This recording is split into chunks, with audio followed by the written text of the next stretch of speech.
Hello प्यारे बच्चों, कैसे हैं आप सब। आशा करते हैं आप सब बहुत अच्छे होंगे, बहुत मस्त होंगे। तो आज हम इस वीडियो के माध्यम से क्लास 12th हिस्ट्री चैप्टर 1 के जो महत्वपूर्ण क्वेश्चन हैं जो बोर्ड बार बार पूछते हैं उसको हम लेकर आए हैं। चलिए वीडियो को शुरू करते हैं। देखिए, ईंटें, मनके और अस्थियां, इससे संबंधित ये 5 महत्वपूर्ण प्रश्न जो बार बार आपके पेपर में आते हैं। ये एनसीईआरटी के वैसे क्वेश्चन हैं जो इग्नोर करने के लायक है ही नहीं। और आप जानते हैं कि ये चैप्टर एग्जाम के नज़रिए से कितना महत्वपूर्ण है कि नहीं बात। चलिए, पहला क्वेश्चन है, सिंधु घाटी सभ्यता पर संक्षिप्त टिप्पणी लिखें। कहने का मतलब यह है कि आप सिंधु घाटी सभ्यता के बारे में क्या जानते हैं, प्रारंभ कीजिए। जो भी जानते हैं अपने शब्द में लिखिए। जैसे कैसे, सिंधु घाटी सभ्यता को हड़प्पा सभ्यता भी कहा जाता है और सिंधु घाटी सभ्यता में हड़प्पा स्थल का खोज जो है सर्वप्रथम राय बहादुर दयाराम साहनी के द्वारा 1921 ईस्वी में किया गया था। यानी कि हम इसका आंसर लिखना प्रारंभ करेंगे तो सबसे पहले पंक्ति से हम शुरुआत करेंगे कि सिंधु घाटी सभ्यता को हड़प्पा सभ्यता कहा जाता है और इसका जो खोज है 1921 ईस्वी में जो है राय बहादुर दयाराम साहनी के द्वारा किया गया था। यह सिंधु नदी के किनारे स्थित है। ठीक है, क्लियर बात। यह सिंधु नदी के किनारे स्थित है। इसका आकृति लगभग त्रिभुजाकार है। इसके अंतर्गत विभिन्न प्रकार के स्थल के खोज किए गए हैं, जैसे हड़प्पा, मोहनजोदड़ो, कालीबंगा इत्यादि।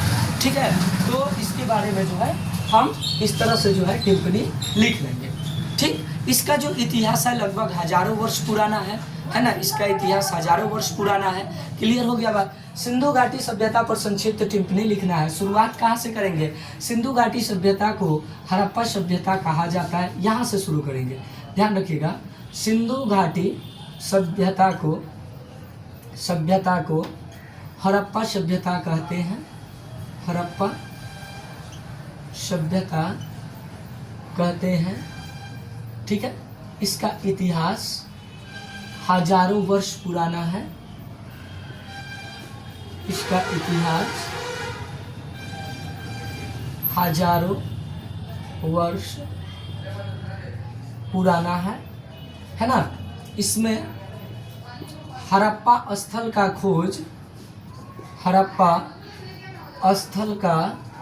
खोज सबसे पहले 1921 ईस्वी में राय बहादुर दयाराम साहनी द्वारा किया गया था। इसलिए इसे हड़प्पा सभ्यता भी कहा जाता है। यह सिंधु नदी के किनारे स्थित है। सिंधु नदी के किनारे स्थित है। इसका आकार लगभग त्रिभुजाकार है। ठीक है, इसका आकार लगभग त्रिभुजाकार है। तो ये संक्षेप में जो है आपका एक बेस्ट आंसर हो गया। अब आप अलग शब्द में भी लिखना चाहो तो आप उसे लिख सकते हो। क्लियर हो गएगा। अब देखिए, दूसरा क्वेश्चन कहता है आपका कार्बन 14 विधि क्या है। कार्बन 14 विधि क्या है, मैं आपको वीडियो में बताया भी था जब मैं व्याख्या कर रहा था चैप्टर 1 का, तो उसमें मैं बताया भी हूँ। कार्बन 14 विधि क्या है?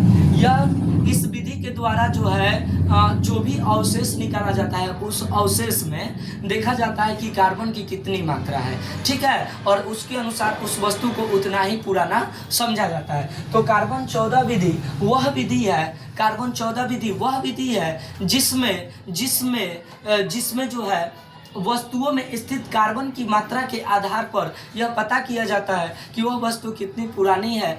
उसमें कार्बन की मात्रा जितनी ही अधिक होती है वह वस्तु उतना ही पुरानी मानी जाती है। क्लियर हो गया बात। कार्बन 14 विधि मैं यहाँ पे लिख भी दे रहा हूँ। कार्बन 14 विधि या पद्धति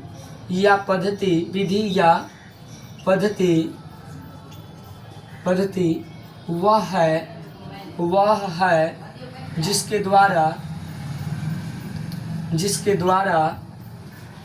द्वारा खुदाई में मिले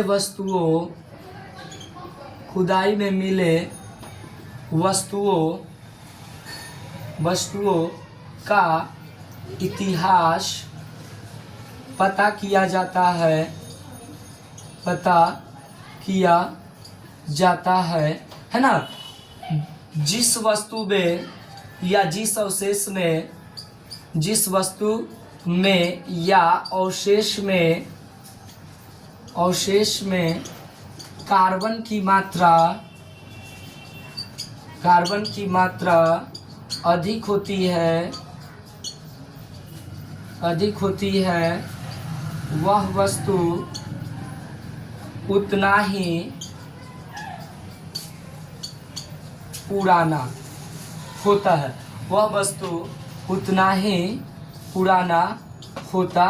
है, है ना।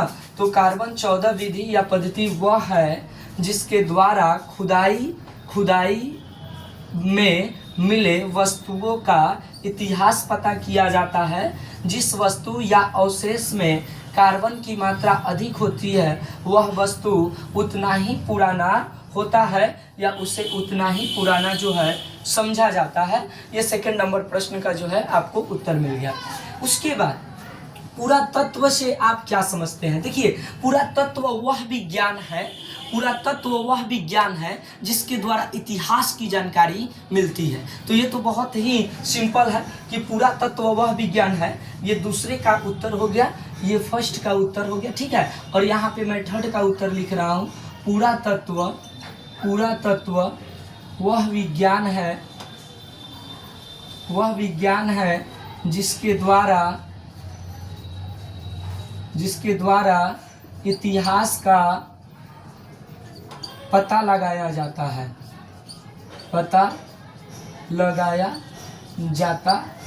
क्लियर हो गया? ठीक है। और पता लगाने वाले को कहा जाता है पुरातत्वविद। जो इसका पता लगाते हैं, जो इसका खोज करते हैं, उसको कहा जाता है पुरातत्वविद। अब हड़प्पा सभ्यता के विस्तार को समझावे। अब जल्दी से इसका स्क्रीनशॉट ले लीजिए, फिर आगे बढ़ते हैं।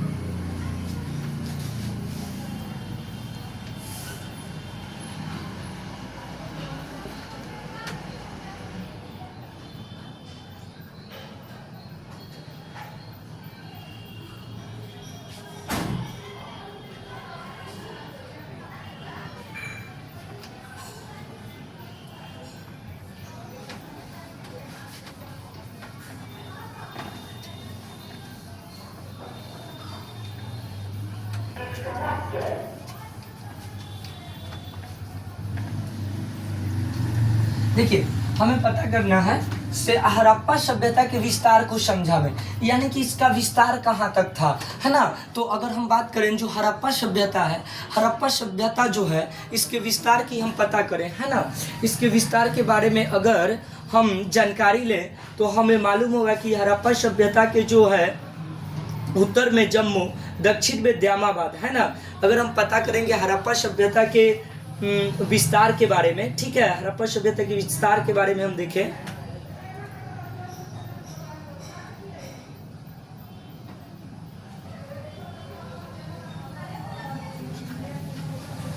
ठीक है, तो हमें पता चलेगा कि उत्तर में, आप लोग को बहुत सिंपल याद रखना है, उत्तर में जम्मू, ठीक है। इसका विस्तार मतलब कि किस क्षेत्र में कहाँ तक था, इसी को जो है हमें समझना है कि किस क्षेत्र में ये कहाँ तक ये फैला हुआ था, ये सभ्यता कहाँ तक फैली हुई थी, इसके बारे में जो है जानना है, ठीक है।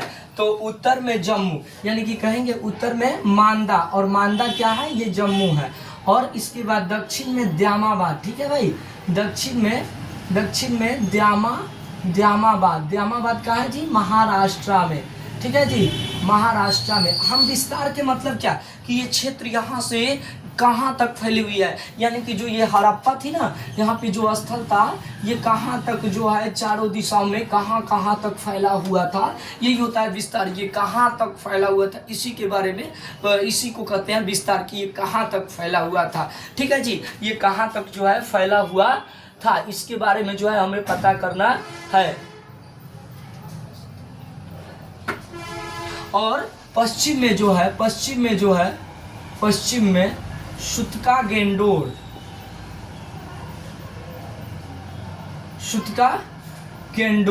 ठीक है। पश्चिम में शुत्का गेंडोर है ना, पश्चिम में शुत्का गेंडोर है ना। ये कहाँ है? बलूचिस्तान, कुछ हिस्सा पाकिस्तान में भी है, पाकिस्तान भी कह सकते हैं। तो बलूचिस्तान, उत्तर में जम्मू यानी कि उत्तर में मांदा जम्मू तक, दक्षिण में द्यामाबाद महाराष्ट्र, पश्चिम में आपका शुत्का गेंडोर और पूरब में आलमगीरपुर,